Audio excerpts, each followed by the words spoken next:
என்னை எதிர்த்து நில்லுடி. சேதுவிற்கு எதிராக களமிறங்கும் தமிழ் செல்வி. ஹாய் ஃப்ரெண்ட்ஸ், எல்லாருக்கும் வணக்கம். சின்ன மருமகள் சீரியல்ல நாளைக்கு எபிசோட்ல என்ன நடக்க போகுது அப்படின்னு தாங்க இந்த வீடியோவில் பார்க்க போறோம். சேதுவோட வீட்டுல எல்லாரும் எதிர்பார்த்துட்டு இருக்காங்க. ராஜாங்கம் எங்க போயிருப்பாரு அப்படின்னு சொல்லிட்டு. ஈஸ்வரி ஒரு பக்கம் கோயிலுக்கு எதுவும் போயிருப்பாங்களோ, அதான் அரசியல இருந்து விலகிட்டார்ல, கோயிலுக்கு போயிருப்பாரு அப்படிங்கிற மாதிரி பேசிட்டு இருக்காங்க. இவங்க பேசிட்டு இருக்கும்போதே ராஜாங்கம், சேதுபதி, நடேசன் எல்லாருமே வராங்க. அப்போ ராஜாங்கத்தோட அம்மா வந்துட்டு, எனக்கு நீங்க எங்க போனீங்கன்னு தெரியும், வேட்புமனு தாக்கல் பண்ண தானே போனீங்க, எனக்கு தெரியும் அப்படின்னு சொல்றாங்க. அப்ப அவங்க அப்பா சொல்றாங்க, அதாவது ராஜாங்கம் சொல்றாரு இல்லையா, நான் போனேன், ஆனா வந்துட்டு நான் இதுல எலெக்ஷன்ல நிக்கிறதுக்காக போகலமா, என் பையனை நிறுத்தலான்னு சொல்லிட்டு இது பண்ணிட்டு வந்திருக்கோம் அப்படின்னு சொல்றாங்க. அப்படி ஐயா, ரொம்ப சந்தோஷம் அப்படின்னு சொல்லிட்டு அவங்க அம்மா சொல்றாங்க. இதுக்கப்புறமா சேது வெளியே போறாரு.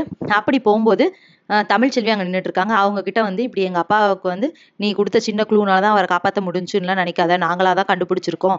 அது மட்டும் இல்லாம நான் வந்து இப்போ எலெக்ஷன்ல என்னை நிறுத்துறேன்னு சொல்லியிருக்காரு, நாங்க வேட்புமனு தாக்கல் பண்ணிட்டோம், அந்த கட்சியே எங்களுக்கு வேண்டாம், நாங்க சுயேட்சையா நின்று முன்னுக்கு வரோம் பாரு, உன்னால என்ன செய்ய முடியுமோ செஞ்சுக்க அப்படிங்கிற மாதிரிலாம் ரொம்ப நேரம் பேசிட்டு இருக்காரு.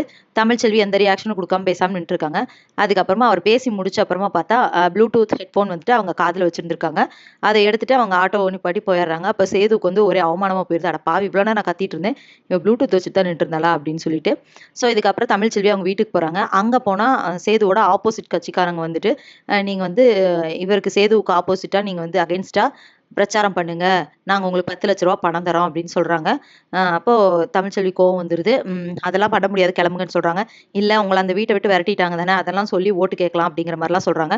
அதெல்லாம் ஒன்றும் தேவையில்ல, எல்லாரும் மரியாதையை கிளம்புங்கன்னு சொல்லிட்டு அனுப்பிச்சு விட்டுறாங்க. அதுக்கப்புறமா தமிழ்ச்செல்வி யோசிக்கிறாங்க, ஏன் இப்படி பண்ணிட்டு இருக்காங்க அப்படின்னு சொல்லிட்டு. அடுத்த நாள் சேது வந்து அவங்க வீட்டுல சொல்றாரு, அப்பா நமக்கு வந்துட்டு சின்னம் ஒதுக்கீடு பண்ணிருக்காங்கப்பா அப்படின்னு சொல்லிட்டு. என்ன சின்னம் சேது அப்படின்னு ராஜாங்கம் கேட்கிறாரு. ஆப்பிள் சின்னம் தாப்பா நமக்கு அப்படின்னு சொல்லிட்டு சேது சந்தோஷமா சொல்றாரு. அப்புறமா வெளியே போயிட்டு இருக்கும்போது சேது கிட்ட யாரோ தப்பா சொல்லியிருக்காங்க. ஸோ சேது தமிழ்ச்செல்வி கிட்ட என்ன கேட்கிறாருன்னா, எனக்கு அகைன்ஸ்டா நீ வந்து பிரச்சாரம் பண்ண போறியா, அப்படி பண்ணா நீ அவங்க ஜெயிச்சிருவாங்களா, அப்போ நான் தான் ஜெயிப்பேன் அப்படிங்கிற மாதிரிலாம் சொல்லிட்டு இருக்காரு.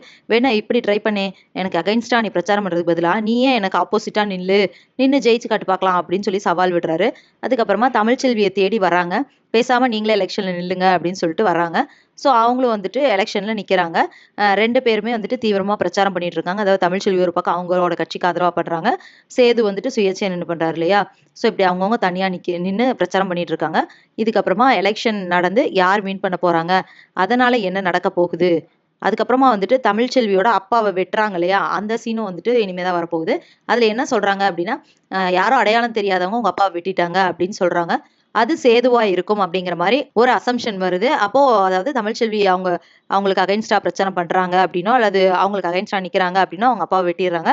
அதனால கோவப்பட்டு தமிழ்ச்செல்வி நம்ம வின் பண்ணணும் அப்படிங்கிற மாதிரி தீவிரமா அரசியல்ல இது பண்ணிட்டு இருக்காங்க.